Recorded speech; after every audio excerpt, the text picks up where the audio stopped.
Nu, visām vainām nav zāļu. Visu nevar izārstēt. Un stulbumu jau noteikti nevar. Tā ir tāda neārstējama kaite. Blēdību arī nē. Bet par visu ir jāmaksā. Un to cilvēki ir aizmirsuši. Šo krāpšanos un mānīšanos, vārdu neturēšana, tas jau viss nāk atpakaļ. Un, protams, ka nāk. Nu, tāds varoņdarbs.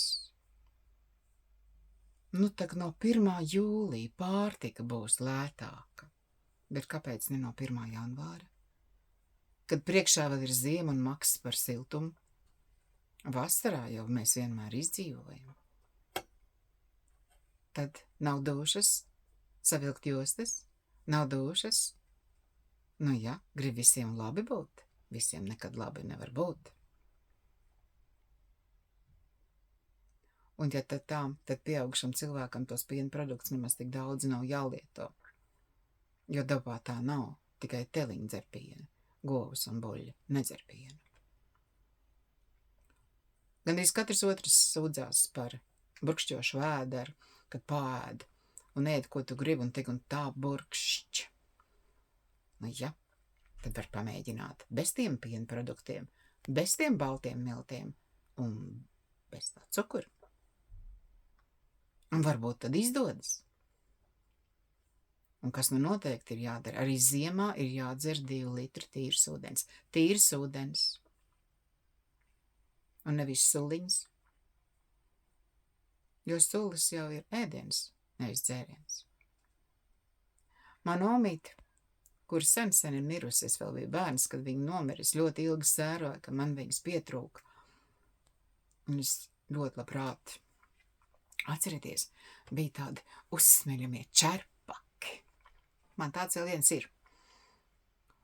Un tad es ar tādu pusi no tā čerpaka izdzēru ūdeni, kā bērns būdams. Un tad man omīte teica, nu tu sadzēries zosu vīnu. Nu jā, dzēru zosu vīnu. Tīru ūdentiņu. Šodien ir tik daudz omītes, kas grib, lai tie bērniņi suliņas dzer, un ko tik ķīseļus, un nedzirs ne tos ķīseļus, un ne tās suliņas, un ko nu nevajag arī tos saldos dzērienus, un tiem to akcijas var uzlikt tā godīgi un kārtīgi, tikpat daudz, cik alkoholam un cigaretēm. Un no turienes var paņemt naudu veselībai, ja paši labprātīgi sev veselību bojā. Un par savu naudu. Un tad par savu naudu arī par veselību ir jāmaksā. Nevis citiem par to jāmaksā. Vecums arī nav ārstējama kaita. Tur nebūs brīnum tableti. Iedzers un no rīta atmodīsies jauns un dulšs. Tā jau arī nenotiek. Nevar jau neko atpakaļ dabūt. Ir jāiet uz priekšu, vienalga, cik mums ir gadu. Un ar to ir jāsamierinās. Un tad vēlams būt pieklājīgi, uzvesties pieklājīgi, izskatīties tā, lai mēs jaunās paudzes un bērnu acīs neizskatīties smieklīgi un dumji. Padomājiet. Nu ja, jaunie uz mums skatās, viņi dzird, ko lai viņu mācās? Ja čīkst, pīkst un sūdzās. Vēl vakar te bija pāris, kad es saku, ka viņiem jārunā, bet tas nenozīmē, ka viens vai otrs sūdzās, kur viņam sāp. Tā nav runāšana. Runāšana, tas ir par piedzīvoto, tas ir par izlasīto.